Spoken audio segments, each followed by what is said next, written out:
ಕಾರವಾರ ತಾಲೂಕಿನ ಬೆಣಗಾದಲ್ಲಿರುವ ಆದಿತ್ಯ ಬಿರ್ಲಾ ಗ್ರೂಪ್ಗೆ ಸೇರಿರುವ Grasim ಇಂಡಸ್ಟ್ರಿನ caustic soda ಉತ್ಪಾದನಾ ಘಟಕದಲ್ಲಿ ಶನಿವಾರ ರಾಸಾಯನಿಕ ಸೋರಿಕೆಯಾಗಿ 12 ಮಂದಿ ಕಾರ್ಮಿಕರು ಅಸ್ವಸ್ಥಗೊಂಡ ಘಟನೆ ನಡೆದಿದೆ.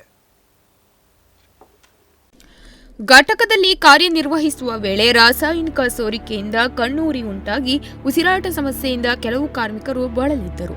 ತಕ್ಷಣ ಅವರನ್ನು ಘಟಕದಿಂದ ಹೊರಕ್ಕೆ ತರಲಾಯಿತು ಎಂದು ಕಂಪನಿಯ ಮೂಲಗಳು ತಿಳಿಸಿವೆ.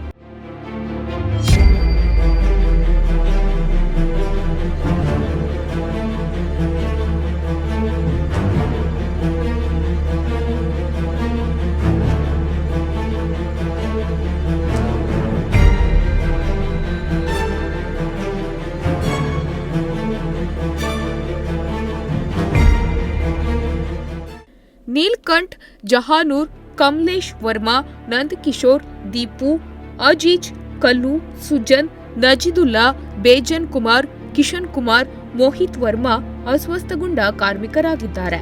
ಎಲ್ಲರೂ ಬಿಹಾರ್, ಜಾರ್ಖಂಡ್ ರಾಜ್ಯದ ಮೂಲದವರಾಗಿದ್ದು ಅವರನ್ನು ಚಿಕಿತ್ಸೆಗೆ ಕಿಮ್ಸ್ನಲ್ಲಿ ದಾಖಲಿಸಲಾಗಿದೆ.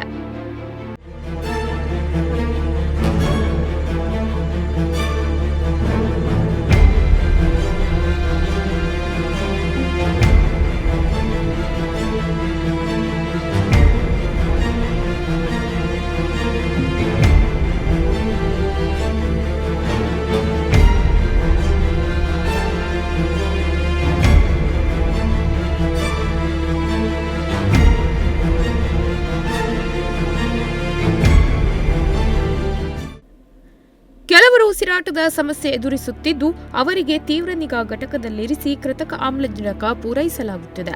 ಆರೋಗ್ಯ ಸ್ಥಿತಿಯ ಮೇಲೆ ನಿಗಾ ಇಡಲಾಗುತ್ತಿದೆ ಎಂದು ವೈದ್ಯರು ತಿಳಿಸಿದ್ದಾರೆ. ಕೆಲ ದಿನಗಳ ಹಿಂದಷ್ಟೇ ಕಂಪನಿಯಲ್ಲಿ ರಾಸಾಯನಿಕ ಸೋರಿಕೆಯಾಗಿ ಕಾರ್ಮಿಕರೊಬ್ಬರು ಮೃತಪಟ್ಟಿದ್ದರು. ದುರ್ಘಟನೆಯ ನೆನಪು ಮಾಸುವ ಮುನ್ನವೇ ಮತ್ತೆ ಅವಘಡ ಸಂಭವಿಸಿದೆ. Nudisiri news desk Honnavar.